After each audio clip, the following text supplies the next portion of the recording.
And good evening, everyone. Welcome to the EUROGEN webinar series. So just before we get started, I'd like to take a couple of minutes just to let you know what EUROGEN is and does. Well, EUROGEN is one of 24 European reference networks that were created by the European Commission in 2017. There are 24 networks that cover all different medical fields, and our network is focused on patients who have who need highly specialized surgery and who have rare urorectogenital diseases or complex conditions. So they need really highly specialized advice where the expertise is rare. We have 57 hospitals, all networking together and collaborating across 20 European member states. And we're very grateful to the European Commission for their continued support and funding of the networks. So what do? Well, our aim is to deliver quicker specialist evaluation and more equitable access to high quality diagnosis, treatment and care for patients with rare urorectogenital diseases and complex conditions. And some of our activities, well, as you saw from the great new slides at the beginning of the webinar, we have virtual cross-border consultations using something called the Clinical Patient Management System. This is a tool developed by the European Commission for the ERNs, and it enables us to have European level MDTs in a fully secure way so that patients' data is completely protected. So we can network our experts together and give highly specialised advice to any healthcare professional who requests it from an EU member state. Along with the virtual consultations, we have training and education activities. We have a clinical exchange programme so that any members of the MDT teams can go and visit other hospitals for knowledge exchange purposes. We also have a very exciting patient registry under development, where we hope that all the 57 hospitals ultimately will be contributing their patients to the registry. So with this European level scale, very soon we hope to collect a lot of evidence that we can use to improve care for these patients over time. And that will be very important for research purposes as well. Another thing we collaborate on is clinical guidelines. So without further ado, the topic of this evening's webinar is interstitial cystitis, current evidence, personal experience and future perspectives. And I'm absolutely delighted to welcome Dr. Mariangela Mancini, and she is a urological surgeon working at the University Hospital of Padua, and she's soon to be transferring to the University of Trieste. And Padua has been one of our healthcare provider members since the very beginning. She's a very active member. She does female urological surgery, functional and oncological. And her colleague here today presenting with her is Alessandro Giammò, and he is at the City of Health and Science at the University of Turin, and that healthcare provider joined our network last year. His main interests are functional urology, neuro-urology, incontinence, bladder pain and interstitial cystitis, which, as we know, is a very tricky disease to diagnose and treat. So both of you, we're thoroughly looking forward to hearing your experience here this evening. So really thank you everyone for joining, and please do ask questions at the end. Thank you. Goodbye. Okay, Michelle, thank you very much, and good afternoon to you all. I'm going today to do this webinar about interstitial cystitis, which is a very difficult topic to me, and a difficult topic to talk about, and also a difficult thing to manage with my patients. Anyway, I'm going to focus on current evidence, personal perspective and future ideas for the future. And I'm going to do this together with my colleague Alessandro Giammò. I'm starting from the very beginning of this topic, which is the definition. And yeah, we have no conflicts of interest, of course. So the definition of interstitial cystitis is where the problem starts, because it is still changing. It's changing over times, and it's adapting to new terminology. And so we do not have a very definitive definition at the moment. I can refer to the newest guidelines of the European Association of Urology, of the AUA, American Urological Association, and also there are guidelines from the ICS. But putting all this together, I came up with what I think is a good one, a good definition, which says that interstitial cystitis is an abnormal condition causing discomfort and pain in the bladder pelvic region for at least 6 months. So has to be a pain that is stable for a number of months, with at least one another urinary symptoms as a result of an unknown chronic physiopathological process. It might seem like a good definition. To me, I think it's pretty cold as a definition. It doesn't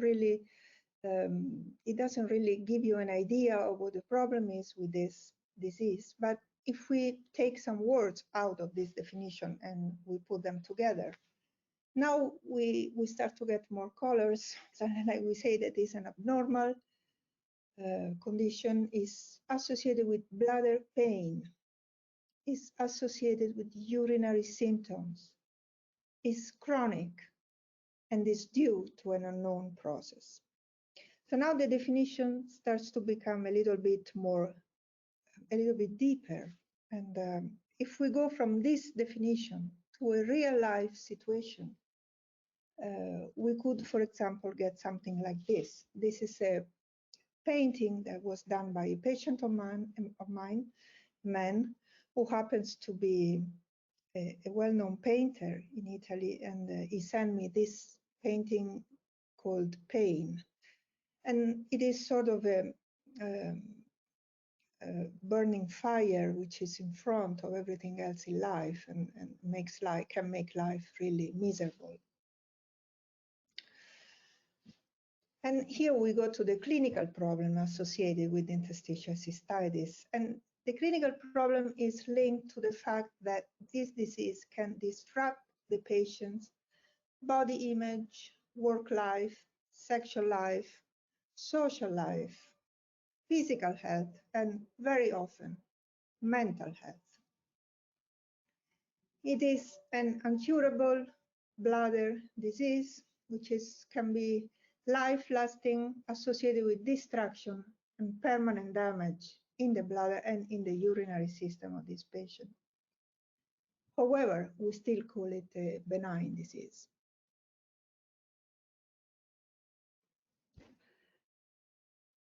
It is a chronic bladder disease with chronic pelvic pain. Occurs mostly in females, but also in males. And the 10-to-1 number which we have could not be true, because the proportion of male patients could be underestimated due to the fact that sometimes this disease is not diagnosed in males. As we said, it can have a profound detrimental impact on the patient's quality of life. The etiopathogenesis of this disease has not been fully clarified, even though we have some hypotheses on the table. The disease is under or misdiagnosed, and as a consequence of these last 2 points, this disease is often poorly treated. What are we talking about when we say interstitial cystitis? We are talking about something affecting the bladder. Here, I put this simple image of the bladder open in front so that we can see it inside. The bladder, as you can see in this figure, is basically a muscle, the detrusor muscle, which is very richly vascularized and innervated. This muscle, whose function is to push the urine out of the human body, is covered inside by a mucosa, a very thin layer which is perfectly able to function as a raincoat and protects the muscle from the urine, which is a corrosive fluid contained inside the bladder for many hours during the day. And this urine should not get in contact with the deeper layers of the bladder, but has to be kept inside, within the mucosa of the bladder, which has to be waterproof. This is a very important concept. So this is the organ that we're talking about when we talk about interstitial cystitis. We are going to write a chapter in the book edited by Wout Fates, which is a book of rare and complex urology, which we are preparing in our in the eUROGEN network. And there will be a chapter on interstitial cystitis, and this chapter represents a collaboration of 3 centers: Padua, Turin, and Nijmegen. So I'm writing it together with Alessandro Giammò, who is talking after me, and also with Dick Jansen from Nijmegen. Dick, he did a very an excellent webinar on interstitial cystitis a few months ago, which you can find in the archives of where all the webinars are. And I invite you to go and listen to it, because it's really excellent. And he's going to contribute to the chapter together with us. So basically what I'm saying today, what we're saying, it comes from the research that we did to write this chapter. And also we enriched the whole research with our personal experience with this disease. Basically, if you go in the guidelines, there is no organic requirement or test which we need to diagnose interstitial cystitis, and this is specified in the European guidelines. However, the vast majority of the patients have bladder inflammation and infiltration of immune cells in the deeper layers of the bladder, and impairment of the function of the mucosa to act as a raincoat, as I explained before. And this was clarified by the Essex Society, European Society for Interstitial Cystitis, since 2008. So we are talking about a chronic inflammatory disease of the bladder. In the vast majority of the patients, we can find this infiltrate. I'm going to touch on the diagnosis because Alessandro after me is going to clarify this better, but I just would like this slide, this very simple list that I did here, I would like this to be printed in the brain of every urologist and of every physician who is talking with these patients. And unfortunately, this is not the case. Sometimes this diagnostic pathway is not followed and it is not implemented. But it is very simple. We have to go from history, which means talking to the patient, and also here we have some very nice and validated questionnaires. We go to the physical exam, to lab tests, to imaging, and very often an abdominal ultrasound is enough. Then we go to cystoscopy with hydrodistension and biopsy when we see visible lesions in the bladder. Biopsy is recommended, and in very specific case also invasive urodynamics is recommended. And focusing on biopsy, we can see the 3 forms of this disease, 3 forms of bladder pathology that were clarified by the Essex Society, which are 1, 2, and 3. 1, limited lesions, 2, glomerulations, and 3 is the presence of Hanner's lesions in the bladder, which is the most severe form of bladder lesion, macroscopic lesion that we can see by cystoscopy. Biopsy and pathology report are useful to confirm the diagnosis with some specific features that we have that have been clarified, are useful to understand the severity of the situation, because we know that there is a high correlation between histological findings and symptoms in these patients, and are also very useful to exclude other conditions in order to have the right diagnosis of interstitial cystitis, excluding other similar pathologies that we can find in the bladder. And after this introduction, I will leave the word to my colleague Alessandro, who will continue with more information and more slides on the background.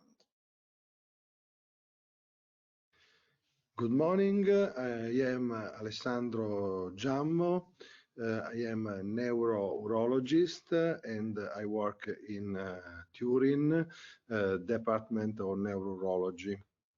And interstitial cystitis and painful bladder syndrome are main topics of my activity. These are my disclosure.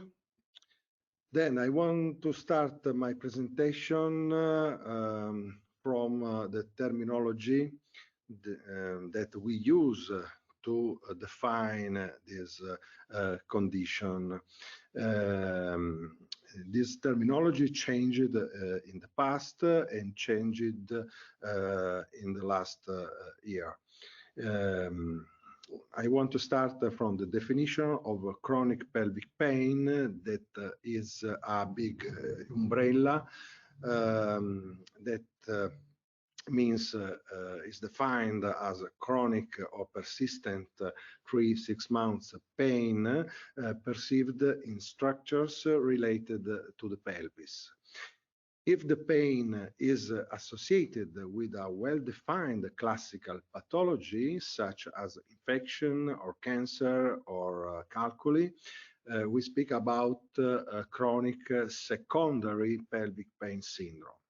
If the pelvic pain is without an obvious pathology, we speak about chronic primary pelvic pain syndrome.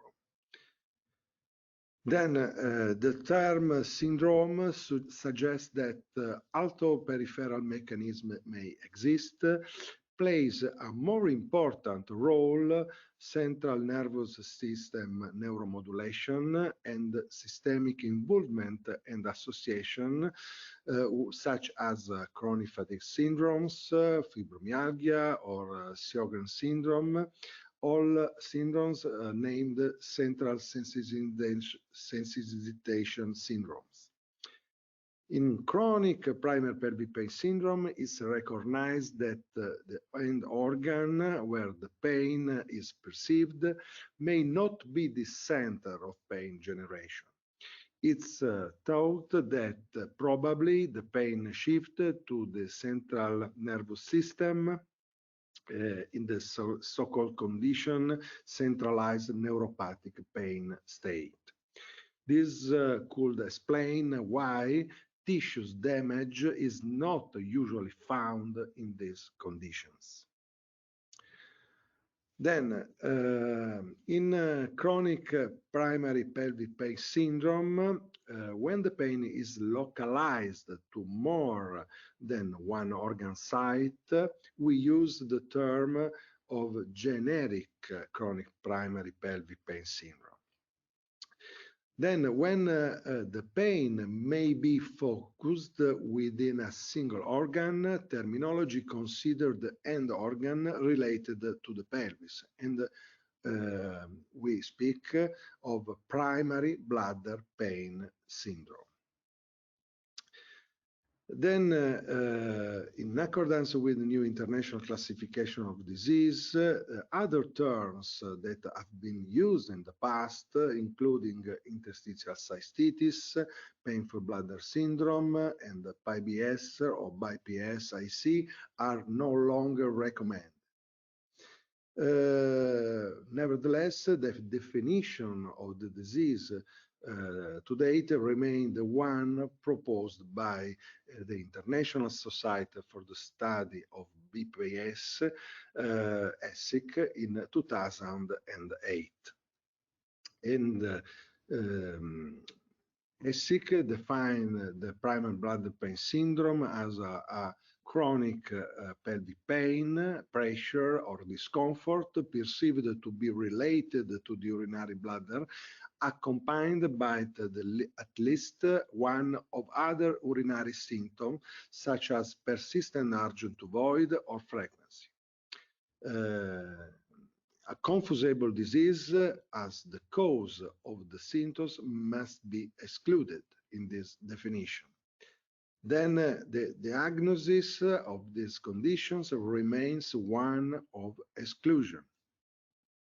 And these are the confusable disease that we have to exclude. I want to emphasize endometriosis that is characterized by pain in 70% of cases and low urinary tract dysfunction in 24 to 79% of cases. So we have to exclude this condition to make a diagnosis of bladder pain syndrome. But however, endometriosis can also coexist with bladder pain syndrome. And this association was described by Chang in 2005 and called Ewing twin syndrome. A systematic review found a prevalence of this association in 48% of cases. So we have to think about this possibility, this association. Primary bladder pain syndrome is believed to represent a heterogeneous spectrum of disorders, and cystoscopy with hydrodistension and biopsy may be indicated to define phenotypes. In the first classification, ESIC classification, were described many phenotypes based on different combinations of endoscopic and histological findings. Most recently, only one major distinction has been made based on the presence or absence of Hanner lesion. Hanner's lesions are described as hyperemic areas of different extension characterized by denudation of the epithelial surface and a fine vessel radiating towards a central pale scar. An analysis under electronic microscope showed that the bladder tissue expresses severe defects in urothelium cell layers, including an high loss of umbrella cells, loss of umbrella cell surface uroplakin plaque, and loss of tight junction compared to controls and non-Hanner bladder pain syndrome. The incidence of Hanner's lesion may vary from 5 to 57%. And older patients with smaller bladder capacity and more severe symptoms have a higher incidence of these lesions. Then, phenotype of bladder pain syndrome with well-documented endoscopic and histological chronic inflammatory disease define the classic interstitial cystitis or Hanner lesion bladder pain syndrome. Non-Hanner lesion phenotypes correspond to clinical syndrome of bladder pain with a normal appearance of cystoscopy and bladder biopsy without evidence of clear inflammatory pathology. In this case, the East Asian guidelines have suggested the term of hypersensitive bladder, HSB. And what about glomerulation? The role of glomerulation in phenotyping has been recently questioned as were frequently present in non-IC patients and absent in IC patients. Then this review show the low specificity and sensitivity of this pattern. Then there is a question. Hanner lesion bladder pain syndrome is a phenotype or a distinct disease from bladder pain. There is no evidence to support progression or remission between the two forms of the disease, further suggesting to separate disease processes. Then bladder pain and interstitial cystitis are two distinct diseases, distinct also in clinical patterns. In fact, Hanner lesion by BPS is characterized by bladder-centric symptoms, less systemic symptom patterns, less comorbid diagnosis, a poor response to conservative or first-line therapies, and respond very well to direct treatment of lesions. So we can conclude that this is a condition with clearly bladder origin, and the therapy should focus on the bladder. On the contrary, non-Hanner lesion by PS is characterized by more systemic symptom patterns, more association with comorbidities and symptom complexes, has myofascial pain and pelvic floor dysfunction. This condition is very similar with other conditions named central sensitization syndromes. So probably this is a condition without a clear bladder origin, and therapy should focus on the pelvic floor.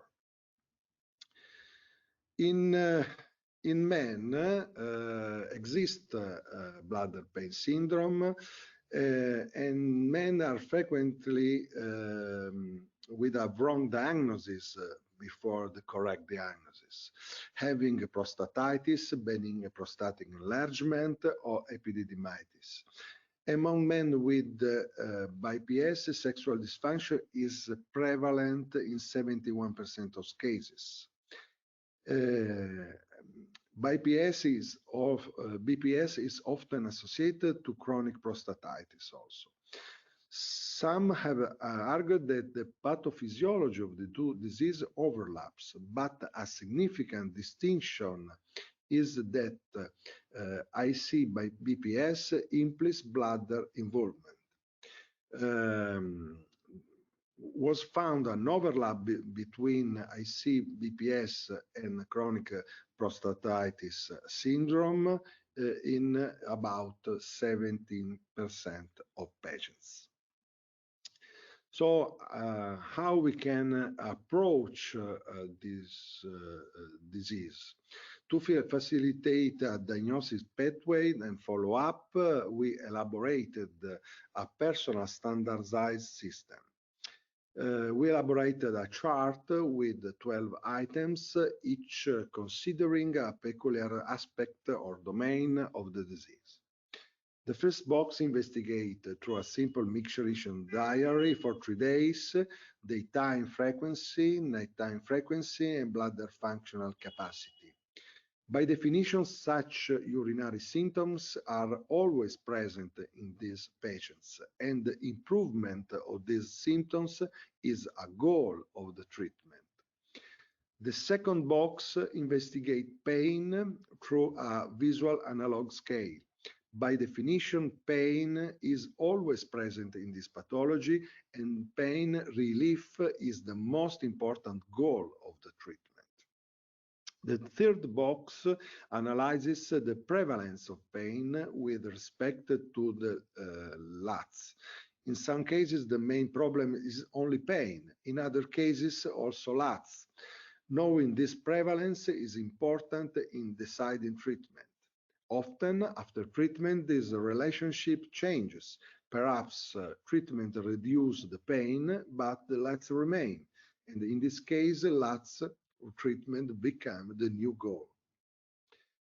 The second line is dedicated to validated questionnaires, pelvic pain and frequency scale, Holy Recent IC questionnaire, the quality of life question, and patient global impression of improvement. The third line investigates comorbidities with particular attention to autoimmune diseases, allergies, and intolerances. This line can also be used to put the suspicion of comorbidity and send the patients to a specialist. The third grade concludes with the ESSI classification and evaluation of bladder capacity in anesthesia. In this regard, it's important to identify patients with a significant reduction in bladder capacity that typically respond poorly to standard treatments. The last box is dedicated to the involvement of the pelvic floor, and in fact, many patients exhibit hypertonia and vaginal trigger points with different severity. And this data can be useful for starting on pelvic floor muscle training. So the conclusion are that the grid, in our experience, demonstrated to be simple and immediate instrument to characterize the clinical picture and follow the variations over time. And this tool, although it's incomplete, in its simplicity can be a methodological guide in the approach to the pathology. Thank you for your attention.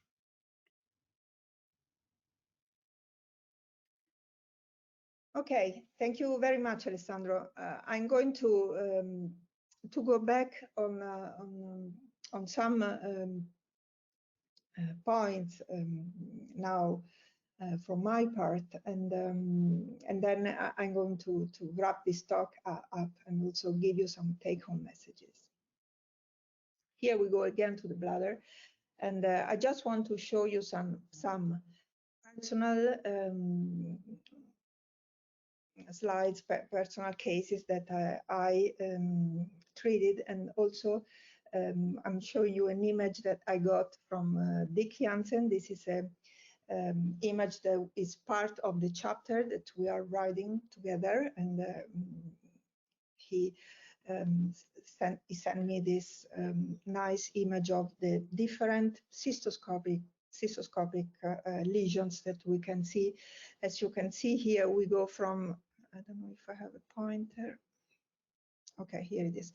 We go from here on the left, less severe bladders we can find with some sort of minor lesion. We can have bladders with more severe sort of inflammatory plaques that we can see in the bladder. Here we can see Hanner lesions with hemorrhagic parts inside. We can see bleeding mucosa in the bladder, a bleeding mucosa, something that is called blood vein. This is after hydroid distension. When we empty the bladder, we can very clearly see this, these lesions. And this is a case that I treated last year, and this is just to tell you this patient had been treated for 1 year with bladder instillation without ever having a cystoscopy and a biopsy. And here you can see Hanner lesions, severe calcifications in the bladder and inflammatory plaques. And this patient had terrible symptoms, and she had immediate relief by endoscopic resection of these areas. And this is just a list that I did. This is not a list that I got from a textbook. These are 10 patients of mine that I treated in the last years, and these are 10 cases in which the diagnosis of interstitial cystitis was not correct. These patients had never had a biopsy before, and this is what I found when I took biopsies in their bladder cancer. You see high grade, but also I found lump, very low grade, low risk bladder cancer. Chemical cystitis, post-radiation cystitis. This was a man who had been treated with radiation for prostate cancer. I found endometriosis. I found intestinal metaplasia, nephrogenic metaplasia. This was a patient with terrible symptoms who was cured by resection of this plaque of nephrogenic metaplasia. Tuberculosis of the bladder, and here I put 3 cases of specific urethral diseases that need specific treatment: urethral pain syndrome, urethral stenosis, and bacterial urethritis. So this is the differential diagnosis just by showing you real clinical cases that I treated where the diagnosis of interstitial cystitis was not correct. So once we have a good diagnosis of this disease, we go to treatment, and we could talk 2 days about treatment of interstitial cystitis, and of course we have to be short. But what I would like to say to start with treatment is that first, we do not have to harm these patients. And why do I say this? This is, of course, a good general medical principles that we shouldn't harm patients, but especially here, because we are treating patients with pain. And as we know, pain can be the result of medical treatment, especially invasive treatment. So we do not want our treatment to end up with more pain for these patients. So we have to be careful, and that's why there is this dogma that we should go when we treat interstitial cystitis from less invasive treatments to more invasive treatments, and more or less follow this sort of pathway. So we go from lifestyle, non-medical modifications, like, for example, quitting smoking. I had cases where just by quitting smoking, the patients had very nice relief of symptoms. Or also we could have dietary modifications, or, for example, physiotherapy. All these things are the very first recommended step when we treat interstitial cystitis. Then from this, we go to more strictly clinical acts, like, for example, drugs. So we start with drugs. We start from oral drugs or drugs that can be used by instillation in the bladder. So we have this possibility to do instillation of drugs directly in the bladder through catheterization.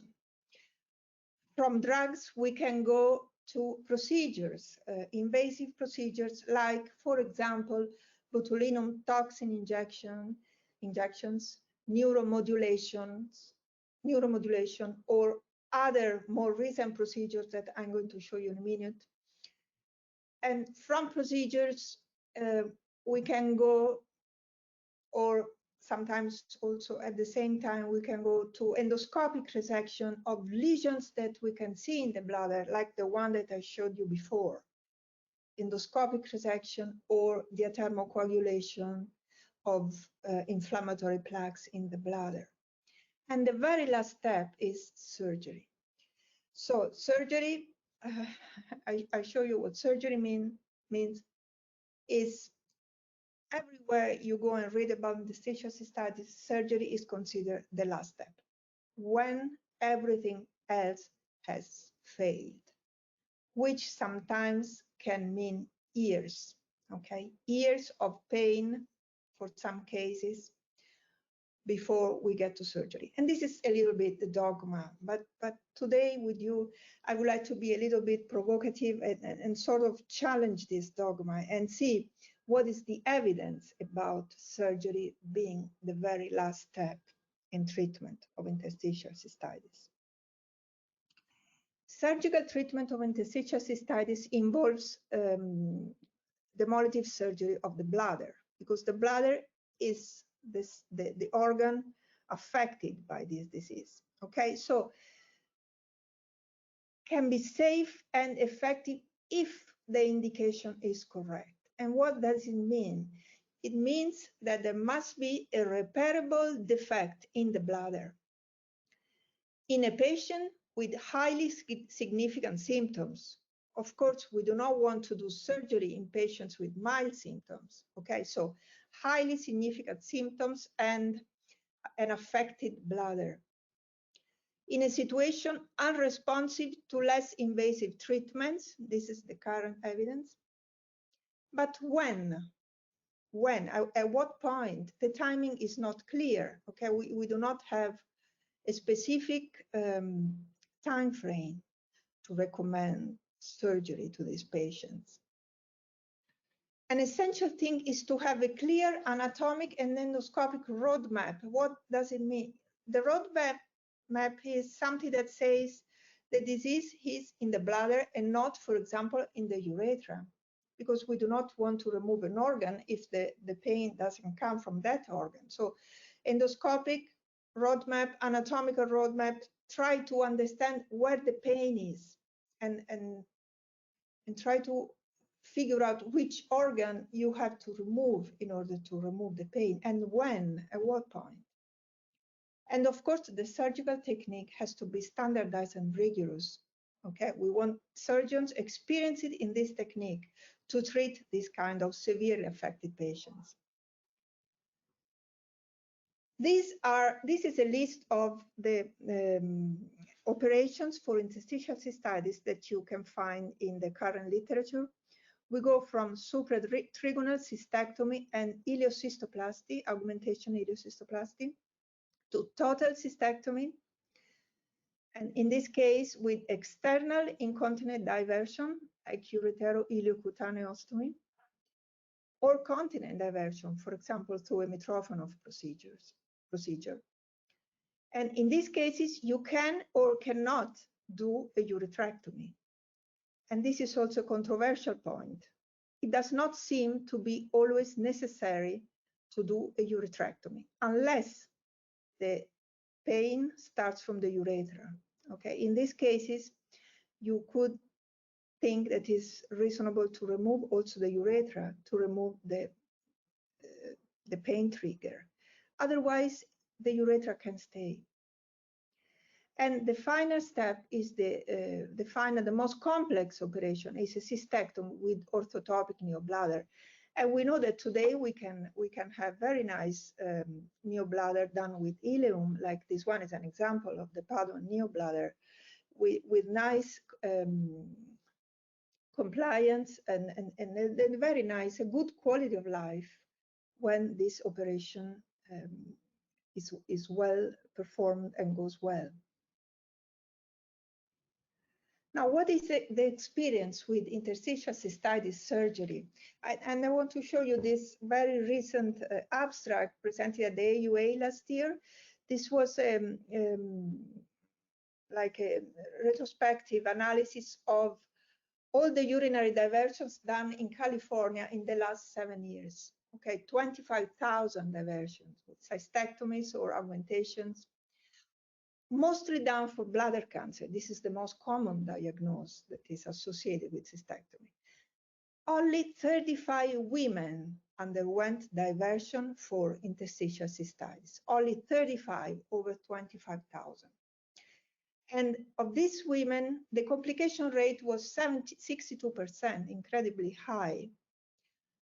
And we know that the complication rate after cystectomy for bladder cancer is between 10 and 20%. And there was a strong association, as we already know, in this surgery between surgical volume of the center and of the surgeons and outcome. So the conclusion here was that the surgeons who do cystectomy in women with interstitial cystitis should be surgeons who have experience with cystectomy. And who are these surgeons? The surgeons who have more experience with cystectomy are the oncological surgeons, because they do most of them. And so probably they are the ones who should be involved in treatment of patients with interstitial cystitis.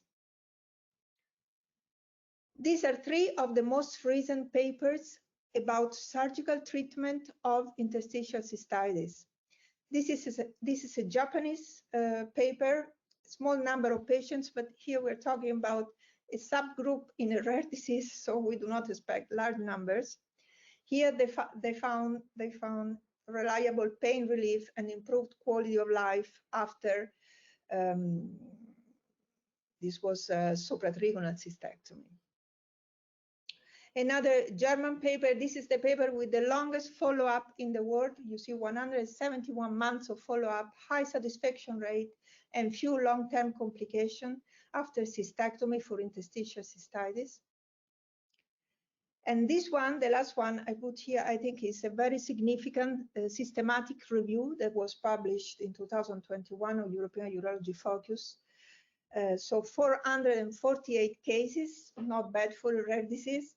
They described reliable symptom improvement. The best symptom improvement rate was after cystectomy and neobladder in 95% of the patients, with a complication rate of 26%, so acceptable complication rate.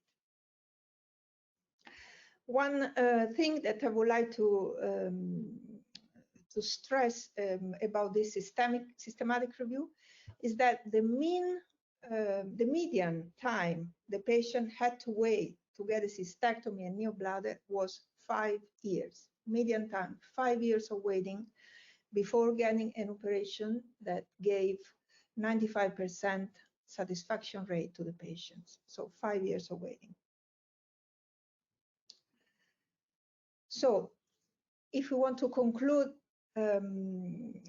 something about surgical treatment of interstitial cystitis, we can certainly say that there are no randomized clinical trial on surgical treatment of interstitial cystitis. So we cannot say much in terms of evidence about the different kind of operations that we can do. The best approach is the one that provides the best relief to patients, considering that we are treating patients with chronic pain. Orthotopic ileal neobladder seems to have the highest satisfaction rate, at least according to the only systematic review that we have. That is a well-done review of 2021. The clear thing is that there is no one-size-fits-all approach in this field. The patient has to be involved in surgical decisions, okay, considering that we are treating quality of life issues and patients with chronic pain. So we have to localize the pain, propose the operation when we are sort of certain that there is no other way out of this pain.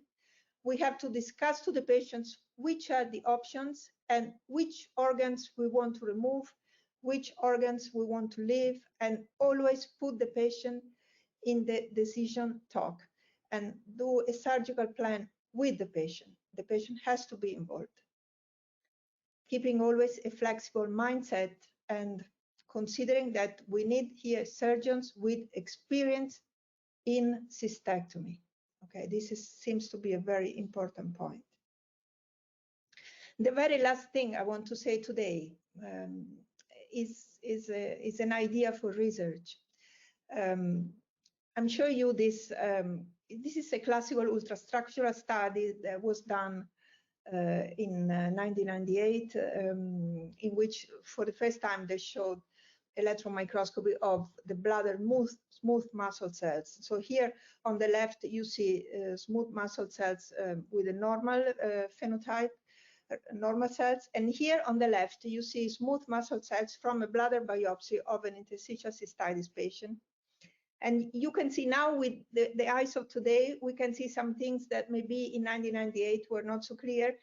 like chromatin margination, some features of apoptosis, vacuolization in the cytosol, an appearance that resembled an oak leaf. So this was called oak leaf morphology.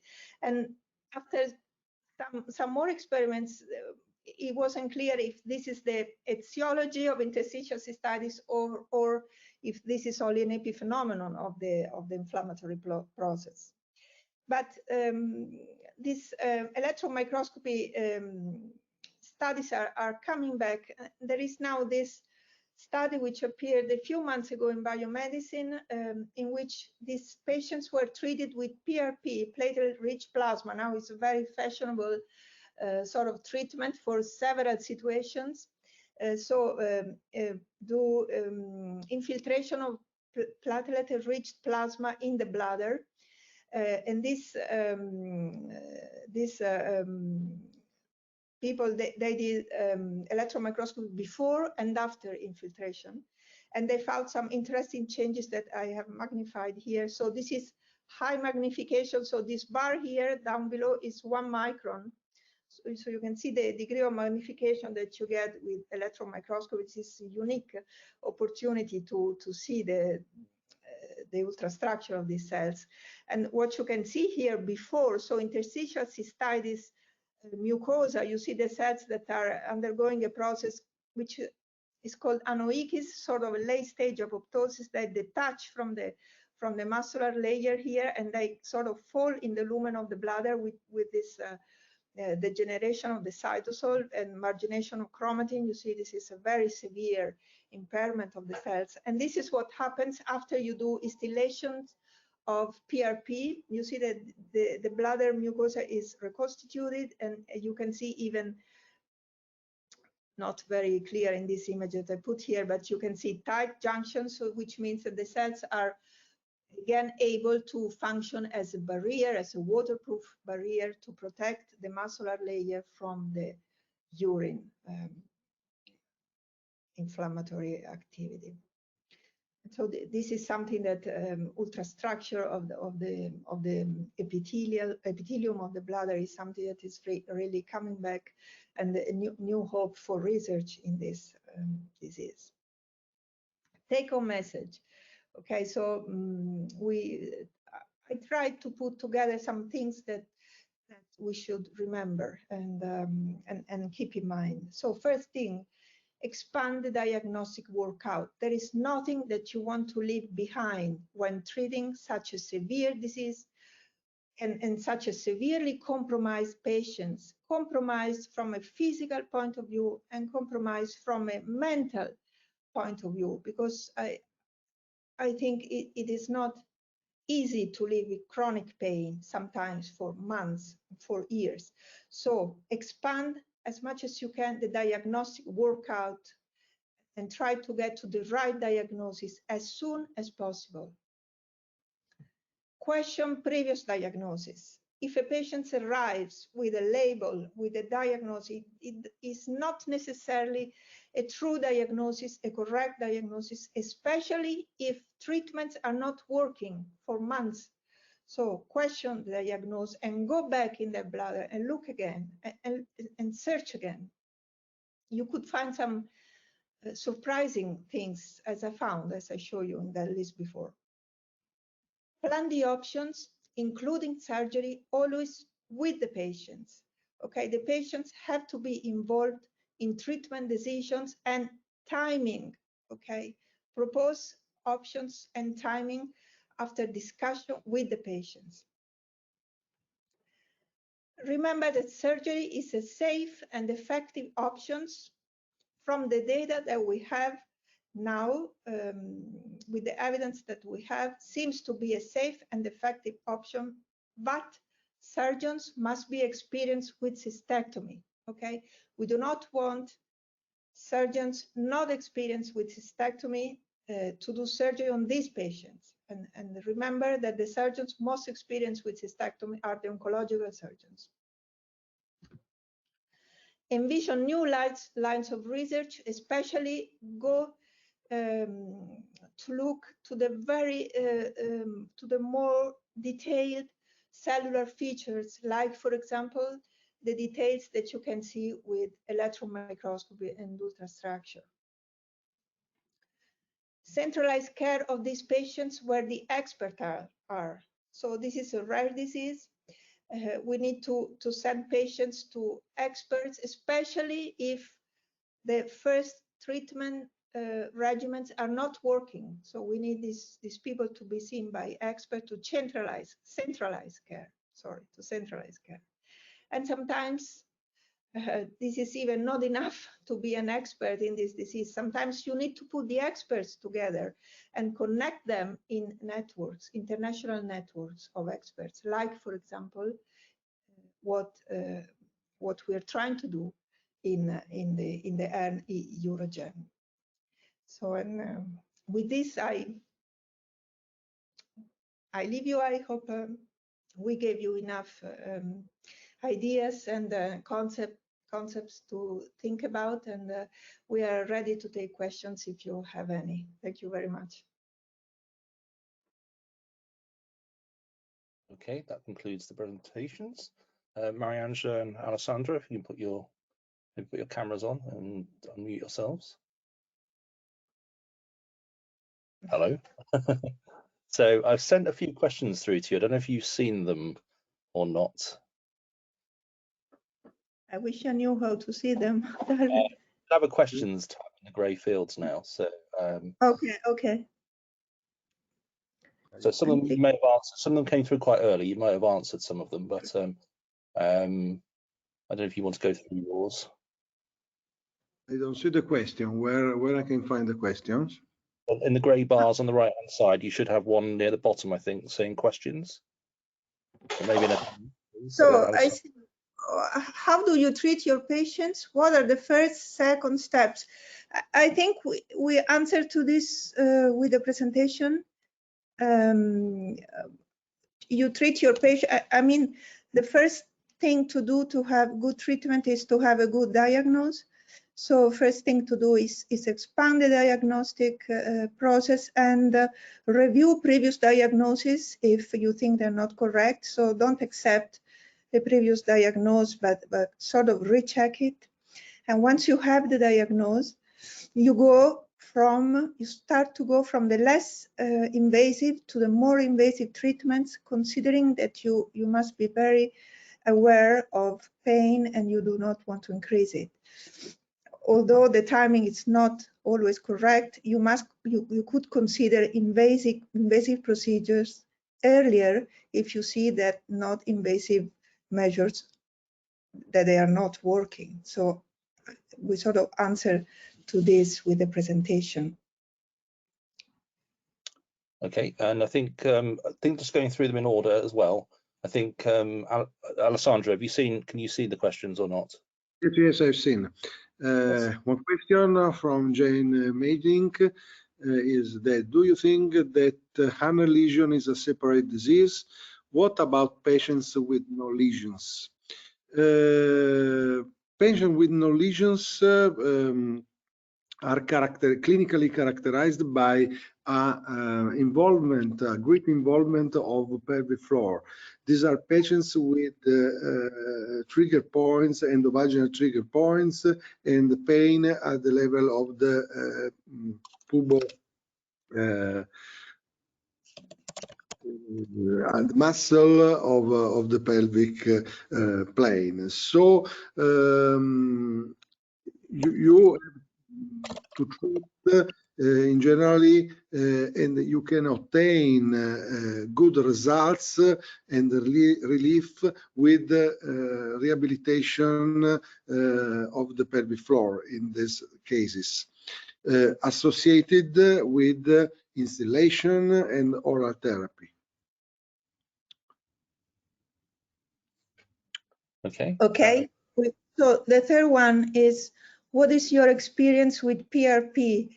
Okay, so I think, so my personal experience with PRP in interstitial cystitis is very limited. I don't have it, but I have some experience with PRP treatment of radiation cystitis. We did some cases in Padua a few years ago, and we had some good results, you know, then it's always difficult to get high numbers because these are sort of rare situations.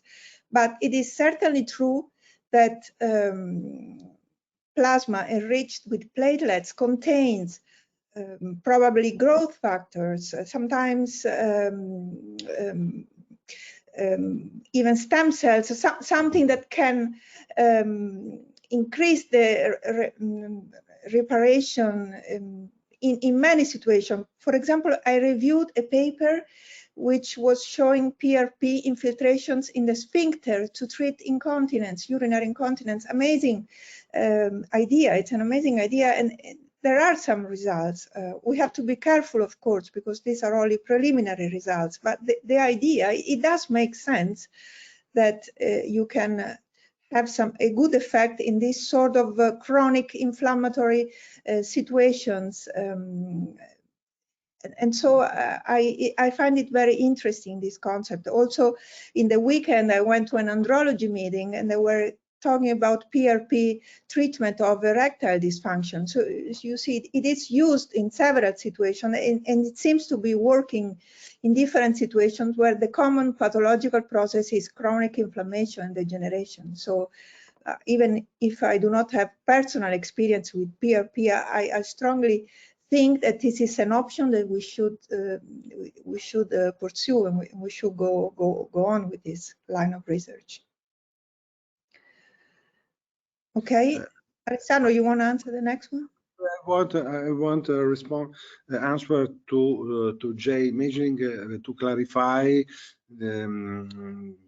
my first answer, that also in condition without Hanner lesion, it's important the pelvic floor, but it's important also to treat the gag layer replacement. So it's important the association between these two approach. In Hanner lesion condition, it's important to make a resection of this lesion. This is the different approach to this two conditions.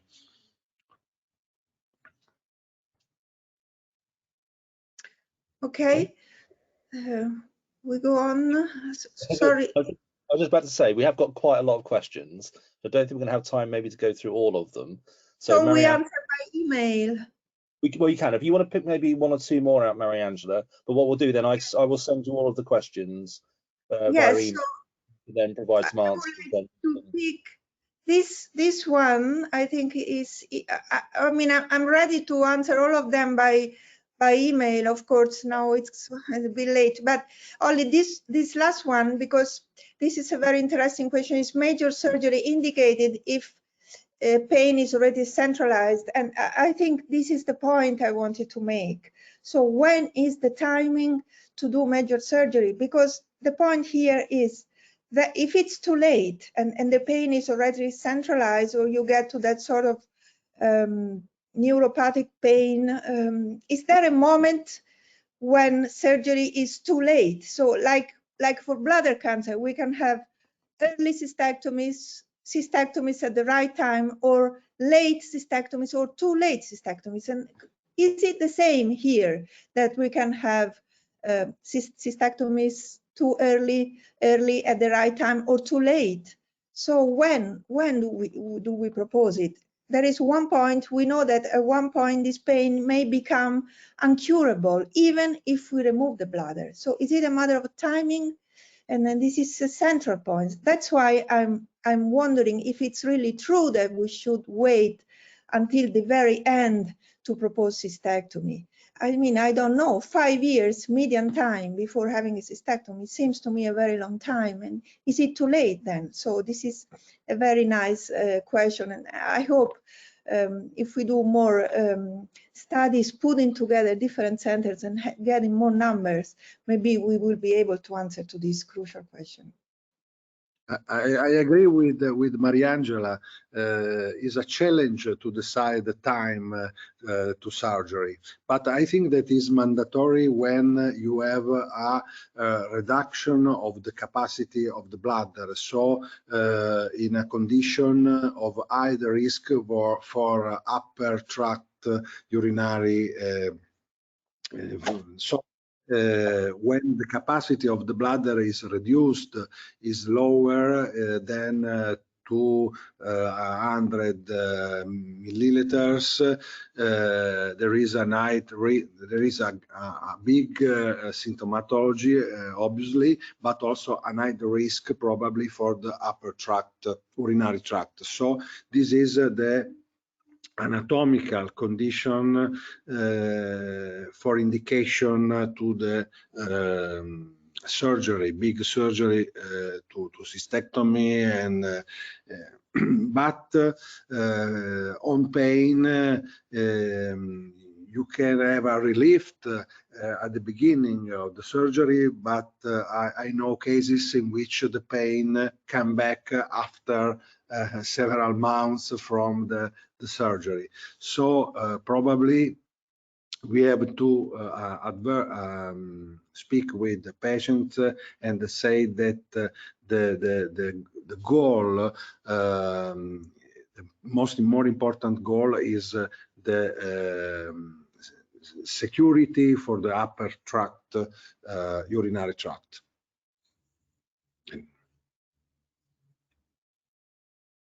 Okay. Is there anything else to pick out, Mariangela, or should we do the rest via correspondence? Sure. Yes, of course. Yeah, we can do the rest by correspondence. Each question. Yes, great. So what we'll do, so just to finish off, so just tell everyone we have recorded the webinar. It will be available through both our GoToWebinar platform, which we're on now, and our YouTube channel as well. So what we'll do with the questions as well, we'll create a PDF of the answers, and we'll put that, it will be available on our website where we have a list of the webinars. We'll also put the link in the YouTube description as well, so you can access it through there, so everybody will be able to see the replies as well, not just for the person who asked. Also, you will receive a survey straight after this webinar. If you could fill that in, that'd be great. Hopefully it'll take you a few moments. We'll just got some feedback how to improve things going forward. I think that's pretty much everything. Future webinars, there's a list on our website, so please look there to check that out. You'll be able to register for things through that first. Then, yeah, I just want to say thank you to everyone for attending, but most of all to both Alessandro and Mariangela for today's presentation. Thank you very much, very interesting, and obviously generated a lot of interest. So, and thank you for the time to answer all of this. Okay, thank you. Thank you. Bye-bye. Thank you very much. Thank you. Take care, everybody. Have a good evening. Thank you. Bye. Bye.